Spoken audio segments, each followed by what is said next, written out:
Welcome to our channel. இன்றைக்கி நம்ம பார்க்க போகிறது வெஜிடபிள் பிரியாணி. அதுக்கு இஞ்சி, பூண்டு, பட்டை, கிராம்பு, ஏலக்காய், கேரட்டு, பீன்ஸு, முட்டைக்கோசு இதெல்லாம் தேவை. இதையெல்லாம் தனித்தனியாக கழுவி கட் பண்ணி எடுத்து தனியாக வச்சுக்கோங்க. மிக்ஸி ஜாரில் பட்டை, கிராம்பு, ஏலக்காய், சின்ன வெங்காயம், பூண்டு, இஞ்சி, தக்காளி இதை எல்லாத்தையும் போட்டு கொஞ்சமாக தண்ணி விட்டு நல்லா ஃபைன் பேஸ்ட்டாக அரைச்சிக்கோங்க. அரைச்சிட்டு தனியாக எடுத்து வச்சுக்கோங்க. இந்த பிரியாணிக்கு இந்த அரைச்சி வச்சுக்கிற மசாலா தான் ரொம்ப முக்கியம். இதோட கொத்தமல்லி தலையும் புதினா தலையும் நீங்கள் சேர்த்திக்கலாம். சேர்த்திட்டு நல்லா ஃபைன் பேஸ்ட்டாக அரைச்சி தனியாக வச்சுருங்க.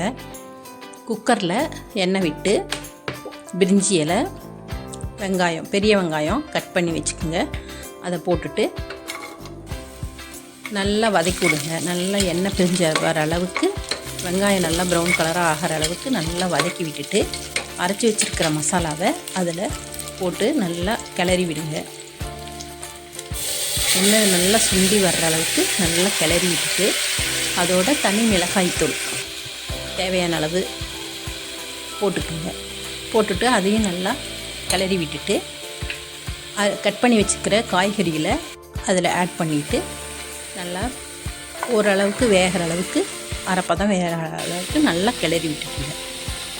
கிளறி விட்டுட்டு தேவையான அளவு தண்ணி, நம்ம எடுத்து வச்சுருக்கிற அரிசிக்கு தேவையான அளவு தண்ணி ஊற்றிட்டு அரிசி அதில் போட்டு உப்பு போட்டு நல்லா கிளறி விட்டுட்டு மூடி வச்சுருங்க. ஒரு 3 விசில் 4 விசில் வந்தோடனே இறக்கிக்கலாம். இது நல்ல சிக்கன் பிரியாணி லெவலுக்கு சூப்பர் டேஸ்ட்டாக இருக்கும். இதோட தயிர் பச்சடி வச்சு சாப்பிட்லாம்.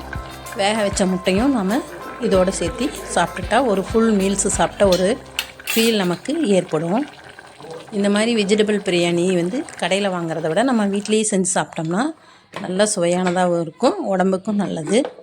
இதில் மற்ற காய்கறிகள் எது வேணாலும் நம்ம சேர்த்திக்கலாம். காலிஃப்ளவரு, நூல்கோல் அந்த மாதிரி காய்கறிகள் வேணாலும் சேர்த்து இதில் நம்ம சமைச்சு சாப்பிடலாம். இது ரொம்ப ஹெல்த்தியானது, ஆரோக்கியமானது. சேனலை ஃபாலோ பண்ணுங்கள், சப்ஸ்கிரைப்